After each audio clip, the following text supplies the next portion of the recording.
does that even mean, Bowers Game Corner?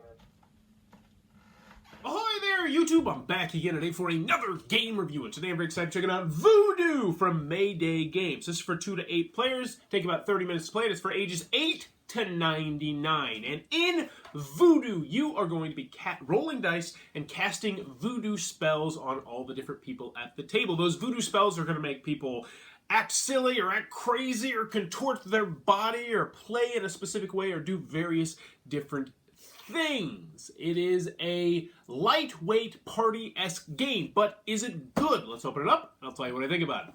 Alrighty then, we're going to take a look at what you're going to get inside of Voodoo. So first and foremost, we have a handy dandy rule booklet. It's one, really long page right here. Double-sided, full color, full of pictures, illustrations, examples. It should have you up and running in no time at all. It's also a very simple party-esque game, which is another thing that should have you up and running pretty quickly. So in Voodoo, what you're going to be trying to do is you're going to be trying to go get to 11 points on this point tracker right here. There's also some skulls on here you might be noticing. We'll talk about those a little bit later. In this game, there's going to be 3 kinds of cards that you're going to be able to get. First one are going to be curse cards, and curse cards are going to look like this. Let's grab this one right here. So the number at the bottom is how many points you are going to score if you were able to successfully complete this curse. In order to complete this curse, you're going to have 1 skull die, 1 ghost die, and this little star means any kind of die you want right there, any face whatsoever. When you complete the curse, you're going to take this target card and you are going to give it to someone else and say, I'm cursing you. You're going to read the name of the curse out loud and then also what it does. So the target must keep 1 hand on an opponent's shoulder. So you give them this card, you put it in front of them. They also keep this target card right here. Now you might also notice there's a 1 right there as well. So what's going to happen as soon as you curse this curse on somebody is they're going to have to put their shoulder on someone else. Now if they take that hand off of someone else's shoulder and you, because you cast the spell notice, then you are going to score 1 additional point. So you're going to score 2 no matter what. So you move up 2 on the little score track here, which is the box insert, by the way. And then if they break the curse and you notice it, you're also going to score 1. So this little target card, you might be saying, that seems kind of unnecessary. Why do you need this target card? This is really so people won't team up on someone else. So if you have the target card in front of you, that means that you cannot be attacked by the next curse. As you can see, there are a lot of different curses in the game. Some will involve you saying different things. Some will involve you jumping or laughing or doing all sorts of different things. And I'll read a bunch of these before we get done with this review. When you first start the game, you're going to start with 1 curse in your hand. You'll start with one that has a 2 on there, or 2 symbols on there. So this one right here, before rolling the dice, the target must hiss like a snake. So you have to remember to do that. Now you might also notice that there's 2 other kinds of cards out here. So first one are going to be these. These are permanent curses. And as you can tell, this symbol corresponds with this symbol right here. So as you progressively get more points, you are going to gain permanent curses. So once you get to 3 points, you're going to draw one of these cards and you will have a permanent curse in front of you. Before rolling a dice, expand your aura by closing your hands and going, ooh. If you forget, just roll 3 dice. Now, everyone can call you out on these. So you'll have various different permanent curses. Now, interestingly enough, there's not actually enough permanent curses, if you're playing at the highest player count, I believe, for everyone to have it. I'm not exactly sure at what player counts it starts to be different, but not. How it works essentially is if you're in last place, you're not going to have as many permanent curses. So it's a little bit of a catch-up mechanism there, which I kind of like. Talk more about that in the pros and cons. Last but not least, they're going to be these blue artifact cards. So these blue artifact cards are going to be one-time use abilities that you will be able to do something and then do a special ability. So shout out loud, forcing the player who cursed you to choose a different target. So you just go, ah! And then, just say, you're going to do somebody else. This one.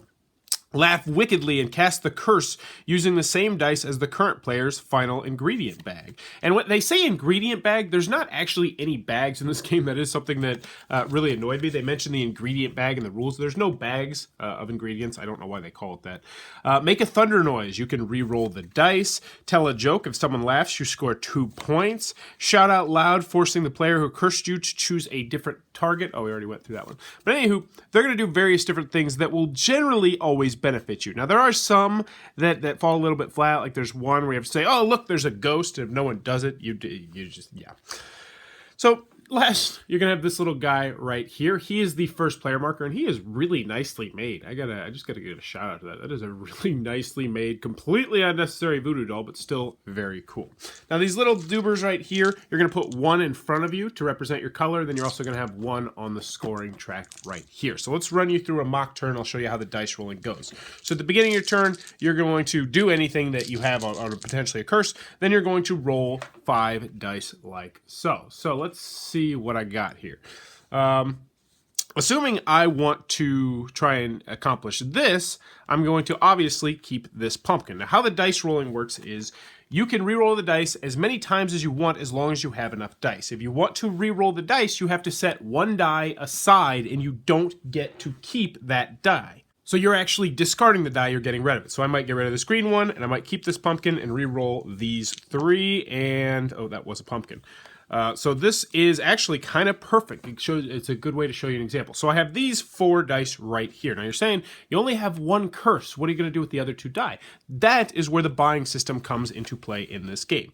So how you purchase cards is you can purchase a curse for 2 dice. Just any 2 dice. They don't have to be the same. They don't have to be different. Just any 2 dice, you can purchase another curse and put it into your hand. Or also for 2 dice, you can purchase an artifact card and put it in your hand. So the purchasing system is very simple and streamlined in this game. So for this turn, I would say, sneaky you! Before rolling the dice, the target must hiss like a snake. And I would turn these 2 dice over here and say, ha, I'm going to curse you over there. So I'd throw that at them, and then I would move up, boop, to 1 point on the tracker right here.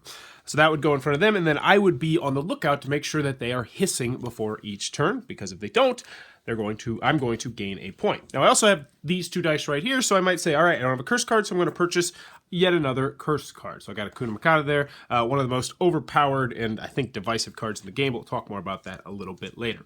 Anywho, you're going to go until someone reaches 11 points, at which point they will be the winner of Voodoo. So let's go ahead and I'll show you some of these various different cards that you're going to be seeing in the game. The target must talk and act like an aristocrat. The target must hiss each S. The target's hands must touch each other. The physical ones are some of my favorite ones. The target keeps his or her head on the table. The target must cover one eye with a hand. The target must keep one hand on the table. Before rolling the dice, the target must jump. Before rolling the die, the target must howl like a wolf. The target's elbows must always touch. Opponents must not touch elbows to the table and must apologize whenever they score points.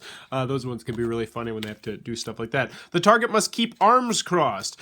Croak like a frog. Before rolling the dice, the target must squeak like a mouse. Before passing the voodoo, the target must laugh loudly. The target must sit on the floor and play from there, which is not going to work too well on my table. Before passing the voodoo, the target must snap his or her fingers twice. Before rolling the dice, the target must walk around the chair. We'll look at 2 more. Target keeps head in hand. Target must not bend elbows. The target must stand on one leg. So as you can see, there's going to be various different voodoo curses that are going to be put on you. But that in a nutshell is how voodoo is played. Alright then, Voodoo from Mayday Games. What are my final thoughts? Let's go over the pros, let's go over the cons. First, on the con side, game says 2 to 8 players, and I would not recommend this at 2 players. Now, 3 players, you're kind of pushing it. I really liked it best at the higher player counts, 4 to 8 players. There is a special 2-player variant, which I just was not a fan of. Me and my wife tried it to try and learn the game, and it was meh. I would never go back to it. So take that for what you will. Don't get this as a 2-player game. Also, if you're not a fan of the game making you do different things or silly things, this one might not be for you because the game is going to force you to do those various different things. Now, I will say it feels slightly more natural than, say, like Quelf, where a card just like, put a pot on your head, bend your elbows or do different stuff like that. But it still makes you do all those sort of things. But everyone's going to be doing those sort of things on a regular basis. So I think that kind of cancels out. Also, you probably aren't going to want to play this with people who are not going to get into the spirit of the game and do those, because that will make them a natural target to put curses on. And if they're not going to be playing the game like everyone else is, then they're going to be awarding points to other people, if that makes sense. So essentially, you want to play this with people who are going to be like-minded and just, kind of be silly and zany and play it for what it is. Another comment I have with the game is component-wise. There's a couple components quandaries I have. It says dice bag in there. There's no dice bag, so that kind of confused people. Like, where's the dice bag? Like, there's no dice bag. Also, the score chart is going to bug some people. It really bugged me at first, but then I was like, it's not so bad, because having it on the box insert, it saves them money, it saves us money, it allows them to make a really cool looking Voodoo doll and improve components otherwise, but I see people's point where they say it should have had a board or a score sheet or something like that, especially considering there's an expansion, which I'll review eventually, where it can go up to 8 players, and it's going to be more difficult to fit all those little pieces on there, and if you bump them off, you might not be quite sure where they go, but that's more of a minor nitpick than anything. Last comment I have with the game is that some of the spells just don't seem that feasible. One in particular comes to my mind, and actually, I was reading the expansion rules, and they actually kind of fixed it, where everyone had to be humming or singing while when it wasn't their turn, when they didn't have the Voodoo doll. And that's just absurd. It's really... Essentially, by playing that card, you're guaranteeing yourself 4 points, because at some point, someone's going to say, this is stupid, I'm done humming. And it doesn't really clarify whether or not you can just talk, or if you actually have to be humming. And I just didn't like that card. There's also a couple cards, like the one where you play on the ground, which is just not... Yeah... That's pushing it a little bit too far. Like, I don't mind jumping and croaking like a frog and whatnot, but playing on the ground, especially when you have a high table, is just not feasible. So I think there's like 2 or 3 cards that you might just want to ignore for the most part. So, moving on to the pros, though. I will put it like this. I've got a chance to play this now with about 10 to 15 people. Both people who really don't kind of play games, because I got to play this at my Aaron's house camp, and people who do play games. Both groups really liked it. And the game night that we played on a game night, we were not expecting to like it nearly as much as we did, and we did. I really enjoyed this game. There's a couple big reasons why. First, it seems like the game is going to drag out when you first start the game. You're like, oh my gosh, getting to 11 points is going to be hard. But as curses start to accumulate, people are going to start breaking curses, so you'll start scoring points even when it's not on your turn. I really did enjoy how the scoring system works.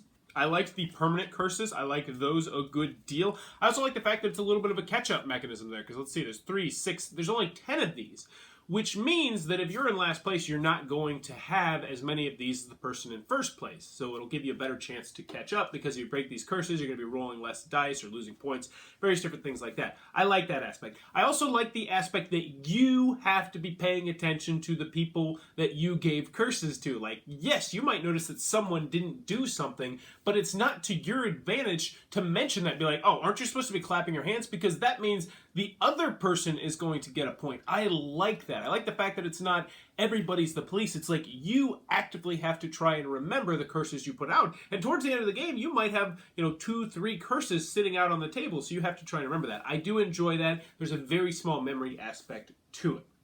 But the main reason why I like this game is it's just fun. Like, this game is fun. I'm not going to be talking about the mechanisms or the artwork or the strategies or the nuances. This is just a fun, silly game. And each time I've played it, it's gotten to the point, I think, 3 of the times where I have literally been laughing so hard that I was crying or close to crying. Just at various different things in the game. Especially, like, there's a card where you have to be touching tables with someone, and that's come up 2 different times. One was when we were playing on, like, a beer pong size table. So, of course, they chose the people. I was over on this corner, and the other person was on this corner, and, like, I was practically on the table, like, trying to touch them, and that's just fun. It's silly, and it's fun, and it really is a great family game for all ages. It really is a great party game. It goes up to 8 players. It plays pretty dang well at 8 players, because even while you might not be actively involved towards, once you get the game rolling, you're going to be actively involved with a curse, or you're going to be enjoying watching other people, reacting on their turn and doing different things on their turn. So overall, I was very pleasantly surprised with Voodoo. If you're in the market for a really great family game, look no further than this one. If you're in the market for a fun party game, look no further than this one. That is Voodoo from Mayday Games. I absolutely can give you a firm recommendation for this game. I really had a lot of fun with this one. It's going straight onto my shelf. If you enjoyed this video, please be sure to click on that subscribe button down below in the comments below. Let me know if you could have a Voodoo doll of one person in your life. Who would it be? Oh my gosh, I really didn't think about that before I asked it. Who would I want to torture? Ooh, well, I've asked the question. I am sticking with the question. Okay, you know what? You know what? I'm not going to torture them. I would do it to a very prominent NFL quarterback. So I would go with, let's see, who's got a lot of years left on their career that's never going to lose their job. I would go with.